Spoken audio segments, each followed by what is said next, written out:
uyu munsi turavuga misi yose imbono kazoza 2040 2060 mugabo turavye conjoncture igihugu kirimwo nibaza yuko bigoye kurealiza iyo mbono kazoza kuko mu bintu shimikiro harimo notamment les sources d'énergie. Igitoro ça fait bientôt 3 ans et demi ari umuzi wibuye. Abantu kwiyunguruza ni ngorane, gukora ibi nabiriya ni ngorane kandi bifise conséquences niniya sur le plan économique. Ibiciro biduga ku munsi.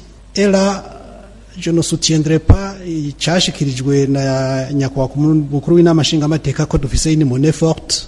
Ibiciro ukuntu biduga ahubwo bitemanya yuko nous avons une monnaie qui s'affaiblit du jour au lendemain. N'ikindi naco amafaranga yiwacu ntaho dushaka kuyasumisha no ngaha mu karere. Turafise ikibazo c'amadovize hano banabivuze mu bushikiranganje bumwe icyatumye ibintu batabitangura mu mwanya bateza kubirangura hariyo kibazo c'amadovize. Umuyaga nkuba ko tubona ibujumbura muri quartier ugasanga umuyaga nkuba uracika 4 5 10 ku munsi dukacara twibaza none ivyo bihaze yambono kazoza tuzoyishikira gute.